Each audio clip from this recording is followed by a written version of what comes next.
हर हर महादेव दोस्तों, कैसे हैं आप सब। हमारी आज की कहानी है वसीयत। दोस्तों, कृपया कहानी को अंत तक ज़रूर देखिए और अगर कहानी पसंद आए तो उसे लाइक, शेयर और चैनल को सब्सक्राइब भी ज़रूर कीजिए। तो चलिए आज की कहानी शुरू करते हैं। सोहनलाल जी अपने कमरे में अपनी पत्नी सीता जी के साथ बैठे हुए थे। वो रोज की ही तरह अपने कारोबार का हाल चाल उनको सुना ही रहे थे कि इतने में उनका बड़ा बेटा आया और बोला, पिताजी जरा तिजोरी की चाबी तो दीजिए। पिता बोले, अरे अरे क्या हो गया। बेटा बोला, कुछ नहीं पिताजी, बस 20,000 रुपये चाहिए थे। आपको तो पता है ना, मुझे कार की रिपेयरिंग करवानी है। पिता बोले, अच्छा ठीक है, सीता जरा चाबी तो देना। सीता जी अपनी कमर में से चाबी का गुच्छा निकालकर दे देती हैं। बड़ा बेटा अभी पैसे लेकर जाता ही है कि इतने में छोटा बेटा भी वहां आ गया और पिता से बोला, बाबूजी बच्चों की फीस भरनी है, मुझे 30,000 रुपये चाहिए, ज़रा दीजिए तो। अभी तक मेरी तनख्वाह नहीं आई है, जब आएगी तो आपको वापस ज़रूर दे दूंगा। पिताजी तो सब जानते थे, सब कुछ समझते थे कि दोनों बेटे क्या कर रहे हैं, लेकिन फिर भी वो यही सोचकर चुप रह जाते कि छोड़ो, क्या फर्क पड़ता है, आखिर हैं तो अपने ही बच्चे। वैसे तो सोहनलाल जी तिजोरी की चाबी देने के लिए कभी भी मना नहीं करते थे, लेकिन जब कभी वो कारण पूछ भी बैठते थे तो उनके बच्चे कहते, पिताजी क्या आपको हम पर विश्वास नहीं है। इस पर सोहनलाल जी जोर से हंस देते। सीता जी हमेशा उन्हें टोकती कि सुनिए, आप सब कुछ बच्चों पर मत लुटाइए, परंतु सोहनलाल जी कहाँ मानने वाले थे। वो अपनी पत्नी सीता से कहते, अरे सीता, तुम तो जानती हो ना कि मेरे बच्चे मेरी जान हैं। इस पर सीता जी कहती, लेकिन जी अपने बुढ़ापे के लिए भी हमें कुछ न कुछ रखना चाहिए ना। सोहनलाल जी बोले, अरे भाग्यवान, तुम हमारे बुढ़ापे की चिंता मत करो, हमारे दोनों बेटे बड़े ही होनहार हैं, वो दोनों हमसे बहुत प्यार करते हैं, हमने अपने बच्चों को बहुत अच्छे संस्कार दिए हैं, उन संस्कारों के रहते हमें कभी भी कोई भी दिक्कत आ ही नहीं सकती। ये सुनकर सीता जी चुप रह जाती, लेकिन उनके मन में कहीं न कहीं विचार तो चलते ही रहते थे। वो सोचती कि आप भी कितने भोले हो, आज के समय में अपने लिए कुछ न कुछ बचाकर जरूर रखना चाहिए। बेटे तो अपने हैं, लेकिन बहुएं वो तो पराए घर से आई हैं ना, और वैसे भी आपसे ज़्यादा मैं अपनी बहुओं को अच्छे से जानती हूँ। यह सब सोचते हुए सीता जी अपने पति को एकटक देखे जा रही थी। इतने में ही सोहनलाल जी ने चुटकी बजाते हुए उनकी सोच को भंग कर दिया। सीता जी अपने विचारों की दुनिया से बाहर आई। सोहनलाल जी बोले, अरे भाग्यवान, कौन सी दुनिया में गुम हो तुम, मेरी चाय का भी समय हो गया है, आज मिलेगी भी या नहीं, या मैं खुद ही बना लूं। सोहनलाल जी ने सीता जी की चुटकी लेते हुए कहा। सीता जी बोली, अरे आप क्यों बनाएंगे चाय, मैं रामू को आवाज देती हूँ, वो बना देगा।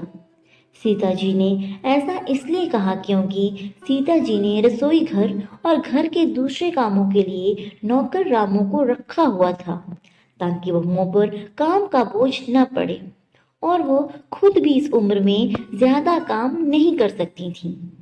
सीता जी बोली, देखो ये बनाएंगे चाय, चाय बनानी आती भी है आपको, जो आप खुद चाय बनाएंगे।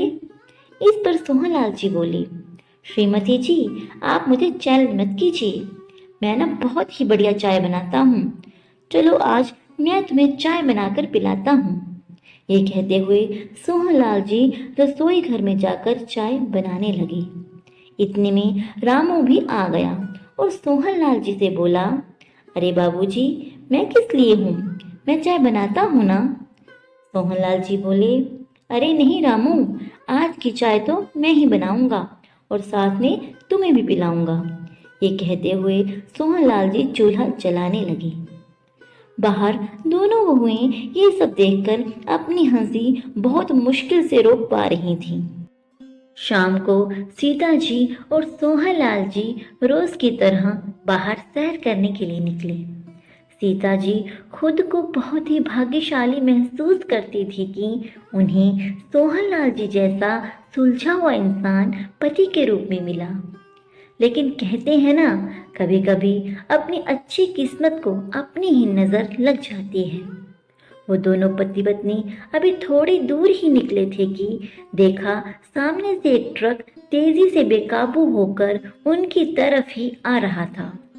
इससे पहले कि वो दोनों कुछ समझ पाते, ट्रक ने दोनों को एक जोरदार टक्कर मारकर बुरी तरह से घायल कर दिया। जब उनको होश आया तो सोहनलाल जी ने खुद को हॉस्पिटल के बेड पर पाया। उन्होंने देखा एक नर्स उनको ड्रिप लगा रही थी।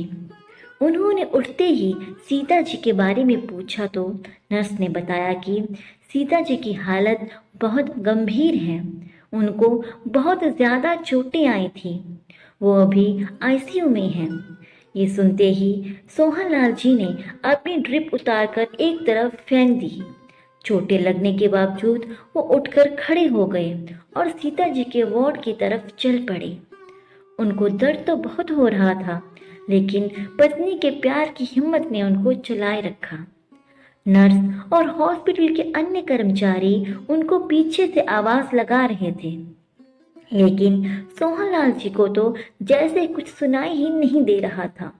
उनके कानों में सिर्फ और सिर्फ अपनी पत्नी की प्यारी आवाज गूंज रही थी। सीता जी को इतनी बुरी हालत में देखकर सोहनलाल जी उनको देखते ही रह गए। कुछ देर पहले जो सीता जी उनके साथ हंसते हुए सैर कर रही थी, वो अब हॉस्पिटल के बेड पर जख्मी हालत में बेसुध पड़ी हुई थी। सोहनलाल जी खुद को संभाल ना सके और कहने लगे, उठो ना, देखो मैं तो तुम्हारे ही भरोसे जी रहा था। तुम ही तो मेरे दिल की भावनाओं को समझती हो। अब तुम ही बताओ, अगर तुम भी मुझसे ऐसे रूठ जाओगी तो मेरा क्या होगा। ये कहते कहते सोहनलाल जी जोर जोर से रोने लगे। उनको जोर से रोता देखकर नर्स उन्हें आईसीयू से बाहर ले गई। उन्हें भी काफी कमजोरी आ गई थी। सोहनलाल जी को हॉस्पिटल के बेड पर लेटा दिया गया और डॉक्टर ने उन्हें आराम करने को कहा। सीता जी की चिंता ही सोहनलाल जी को खाई जा रही थी। आंखें बंद करके सोहनलाल जी अपनी पत्नी सीता के साथ बिताए मीठे पलों को याद कर ही रहे थे कि इतने में आवाज आई, बाबूजी। सोहनलाल जी ने आंखें खोलकर देखा तो उनके सामने उनका नौकर रामू खड़ा था। सोहनलाल जी की ऐसी हालत देखकर उसकी आंखों में आंसू आ गए। वो बोला, बाबूजी खाना खा लीजिए। सोहनलाल जी इधर उधर देखने लगे। आसपास कोई भी नहीं था। रामू बोला, सब लोग घर चले गए थे, तो मुझे लगा कि आप हॉस्पिटल में अकेले हैं, इसलिए मैं यहाँ आपका हाल चाल जानने के लिए आ गया। आते आते थोड़ा खाना भी ले आया। चलिए बाबूजी, अब आप खाना खा लीजिए। बड़ी माँ जल्दी ही ठीक हो जाएंगी, आप चिंता मत कीजिए। रामू का प्यार देखकर सोहनलाल जी को कुछ हौसला मिला। उन्हें लगा कि कोई तो है जो उनकी इस दुख की घड़ी में उनके साथ खड़ा है। इतने में नर्स वहां आई और बोली, सोहनलाल जी, आपकी पत्नी को होश आ गया है। रामू सोहनलाल जी को सीता जी के पास ले गया। सीता जी होश में तो थी, परंतु अपने हाथ पैर नहीं हिला पा रही थी। यह देखकर सोहनलाल जी दर्द और चिंता से भर गए, लेकिन वो अपनी पत्नी के सामने कमज़ोर नहीं पड़ना चाहते थे। इसलिए वो अपना दुख अपने दिल में ही छुपाकर सीता जी की ओर देखकर मुस्कुराए और बोले, भगवान का शुक्र है कि तुम ठीक हो। अब हम जल्दी ही अपने घर चलेंगे। जब उन दोनों की तबीयत थोड़ी सी संभलने लगी तो उन दोनों को हॉस्पिटल से छुट्टी मिल गई। वे दोनों घर तो आ गए, लेकिन अब सीता जी व्हील चेयर पर आ चुकी थी। वह चलने फिरने में भी असमर्थ थी। घर पर आने के बाद तो जैसे सोहनलाल जी और सीता जी की जिंदगी ही बदल गई। जो लोग कभी घर के मुखिया हुआ करते थे और इस घर की रौनक हुआ करते थे, अब सब उनको उपेक्षा की नजरों से देखने लगे थे। बच्चों को अब अपने माता पिता बोझ लगने लगे थे। सीता जी की सेवा, दवा पानी सब सोहनलाल जी ही करते थे। एक दिन रामू किसी काम से बाजार गया था, तो सोहनलाल जी ने अपनी छोटी बहू से कहा, बेटा अपनी माँ जी के लिए कम नमक मिर्च का थोड़ा सा दलिया बना दो। तो बहू ने कोरा जवाब दे दिया, बाबूजी हमें और भी बहुत सारे काम हैं, और जो पिछले कुछ दिनों से घर की हालत चल रही थी, हम किटी पार्टी में भी नहीं जा पाए और ना ही कहीं घूमने जा सके। आप यह काम खुद ही कर लीजिए, हमें और भी बहुत सारे काम हैं। कहते हुए बहू तैयार होकर किटी पार्टी में चली गई। सोहनलाल जी कभी अपने बेटों को दवा या फल लाने को कहते तो वो भी कोई न कोई बहाना बनाकर इनकार कर देते, और तो और बेटों का साथ देने के लिए साथ में बहुएं भी आ जाती और सोहनलाल जी को बोलती, बाबूजी अब कितना भी खर्चा कर लो, अब माँ जी तो ठीक होने से रहीं, इसलिए थोड़ा सोच समझकर खर्चे की बात किया करो। ऐसे तानों से सोहनलाल जी का दिल फट जाता। मन ही मन वो भी जानते थे कि बेटों को यह सब सिखाने वाली बहुएं ही हैं। वो सोचने लगे कि यही बेटे छोटे छोटे खर्चों के लिए बाबूजी बाबूजी करते हुए आ जाते थे। अब बाबूजी और इनकी माँ को इनकी ज़रूरत है तो इन्होंने हमें दूध में से मक्खी की तरह निकाल कर फेंक दिया। बेटे बहू की जली कटी सुनकर जब सोहनलाल जी कमरे में आए तो उन्होंने देखा कि सीता जी की आंखें आंसुओं से भरी हुई थीं। सोहनलाल जी सीता जी को देखकर बोले, मैंने अपने दोनों बेटों को अपने दोनों हाथ समझा था, लेकिन मुसीबत ने यही दोनों बेटों ने हमारी परवरिश को ही नकार दिया। लेकिन सीता तुम मेरी चिंता मत करो, मैं बिल्कुल ठीक हूँ। इधर उधर देखते हुए सोहनलाल जी बोले, अरे तिजोरी की चाबी कहाँ गई? अभी यहीं तो रखी थी। रामू जो पास ही खड़ा सब बातें सुन रहा था, वो सोहनलाल जी से बोला, सुबह ही तो छोटी भाभी और बड़ी भाभी कमरे में आई थी, क्या पता उन्होंने ले ली हो। यह सब सुनकर सोहनलाल जी चौंक गए, लेकिन वो खुद को संभालते हुए बहुओं के पास गए और उनसे थोड़ा संकुचाते हुए पूछा, बहू वो तिजोरी की चाबी क्या तुम्हारे पास है? बहू तो जैसे चिल्लाने को तैयार ही खड़ी थी। वो झट से बोली, बाबूजी आप तो पैसा लुटाने में ऐसे लगे हुए हैं जैसे कि पैसे पेड़ पर उग रहे हैं। अब तो आपकी कमाई भी नहीं रही, इसलिए पैसों को कैसे बचाना है यह हमें अच्छे से पता है। अब वह चाबी आपको बिल्कुल भी नहीं मिलेगी। बहुओं का बेशर्मी भरा जवाब सुनकर सोहनलाल जी हैरानी से उन्हें देखते ही रह गए। उन्होंने अपने बेटों से भी बात की, लेकिन कोई फायदा नहीं हुआ। अगले दिन जब सोहनलाल जी सोकर उठे तो उन्होंने देखा कि सीता जी को थोड़ा बुखार था। उन्होंने जाकर बेटों से कहा कि बेटा तुम्हारी माँ को बुखार है, उसे हॉस्पिटल लेकर जाना है, साथ ही रूटीन चेकअप भी करवाना है, तो गाड़ी ले चलो। छोटे बेटे ने तुरंत जवाब दिया, बाबूजी गाड़ी में पेट्रोल नहीं है, आपको तो पता ही है घर में पैसों की कितनी तंगी चल रही है, ऊपर से आप सारा काम धंधा छोड़कर घर बैठ गए हो। इतने में बड़ा बेटा भी आ गया और बोला, बाबूजी आप समझ क्यों नहीं रहे कि हम नौकरी पेशे वाले लोग हैं, हमारे पास इतना समय नहीं होता कि ये फालतू के काम करते रहें। आप रामू को बोलकर ऑटो बुला लीजिए और चले जाइए माँ को लेकर। सोहनलाल जी अपमान का घूंट पीकर चुपचाप खड़े रहे।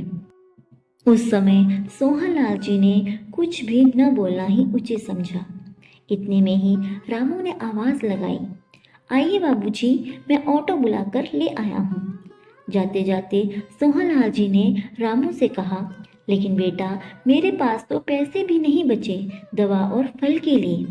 रामू बोला, बाबूजी मैंने पैसे ले लिए हैं, तनख्वाह में से कुछ बचे थे, ये पूरे हो जाएंगे। ये कहते हुए रामू सीता जी की व्हील चेयर को सरकाते हुए ले गया। कहने को तो रामू उनका नौकर था, लेकिन सीता जी और सोहनलाल जी की सेवा उनके बच्चों से बढ़कर रामू ही कर रहा था। ऑटो में सोहनलाल जी रामू से कहने लगे, मुसीबत ने जब अपनों ने हाथ छोड़ दिया तो अपनों से भी ज्यादा तुमने हमारा ख्याल रखा है बेटा। तब रामू बोला, बाबूजी मेरे माता पिता बचपन में ही मुझे छोड़कर इस दुनिया से चले गए थे। मेरी दादी ने ही मुझे पाल पोस कर बड़ा किया है, अब वह भी चल बसी। मुझे तो आप दोनों में ही अपने माता पिता की परछाई नजर आती है। ये कहते कहते रामू की आंखों में आंसू आ गए। हॉस्पिटल में डॉक्टर ने सीता जी के लिए कुछ डाइट और एक्सरसाइज बताई। रामू ने सब अच्छे से समझ लिया और घर वापस आते हुए रास्ते में ऑटो रुकवाकर दवाइयाँ, फल और ज़रूरी सामान ले आया। रामू ने उनके खाने पीने का भी बहुत खास ध्यान रखा। कुछ ही दिनों में सीता जी भी ठीक होने लगी। जब सीता जी की तबीयत सुधरने लगी तो एक दिन सोहनलाल जी ने अपने बेटों को हॉल में बुलाया। बेटे चिल्लाते हुए अपने कमरे से ही बोले, क्या है बाबूजी, आपको कोई और काम धंधा नहीं है क्या?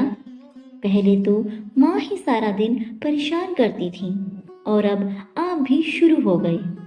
कमरे से बाहर आते ही दोनों बेटों ने जो देखा उसे देखकर वो एकदम हैरान रह गए।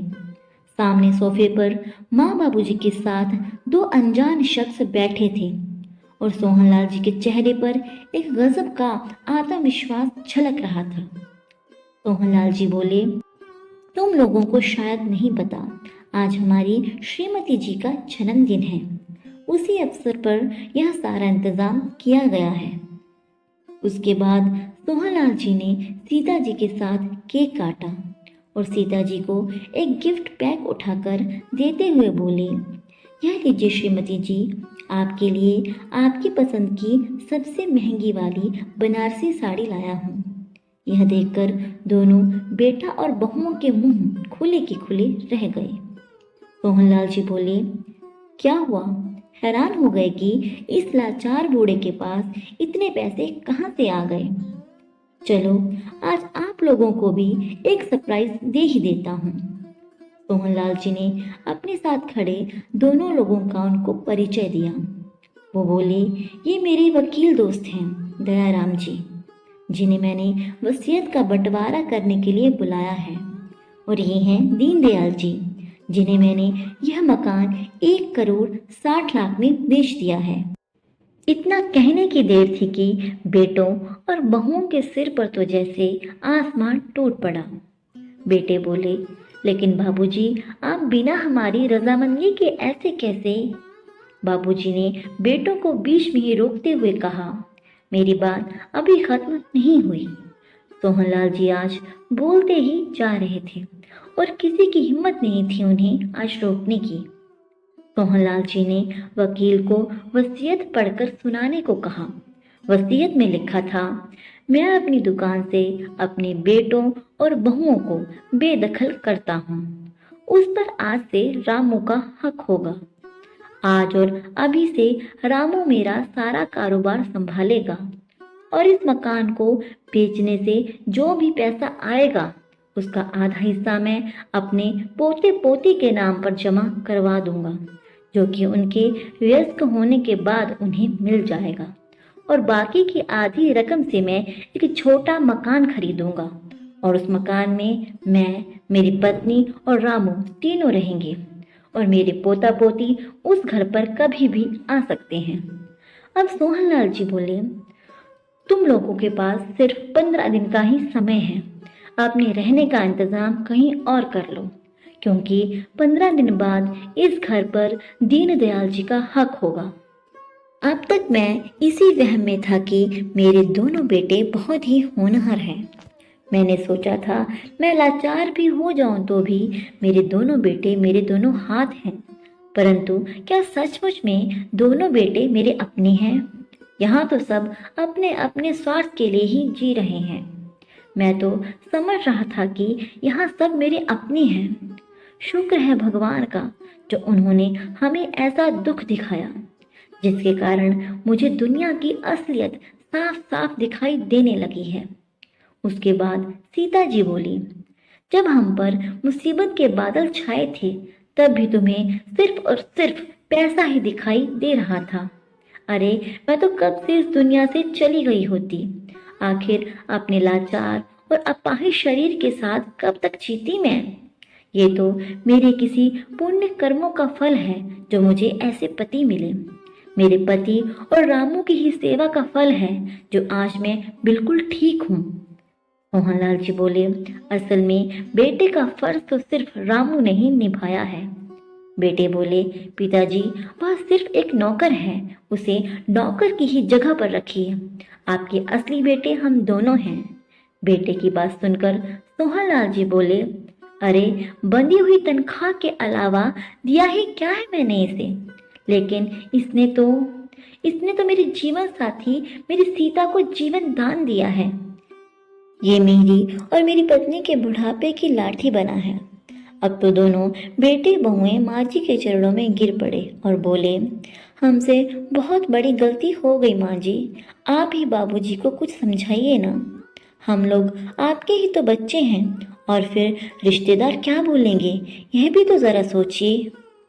बहू ने सोचा आंसू बहाकर माँ जी को मना लेंगी, लेकिन सीता जी बोली, यह बात तुम लोगों को तब याद क्यों नहीं थी जब तुम लोगों के सामने लाचार होकर मेरे पति मेरी जिंदगी की भीख मांग रहे थे। और रही बात रिश्तेदारों की, वो जो कहेंगे सो कहेंगे, मुझे उनकी कोई चिंता नहीं है। तुम बस अपना सामान बांधने की तैयारी करो। माँ पिताजी की हिम्मत देकर आज दोनों बेटे और बहू भौचक्के हो गए थे। शायद उन्हें अपने कानों पर यकीन नहीं हुआ। वो लोग बहुत गिड़गिड़ाए, लेकिन अंत में वही हुआ जो वसीयत में सोहनलाल जी ने लिखा था। बेटों और बहुओं को अपने किए कर्मों की सजा और सबक दोनों मिल चुके थे।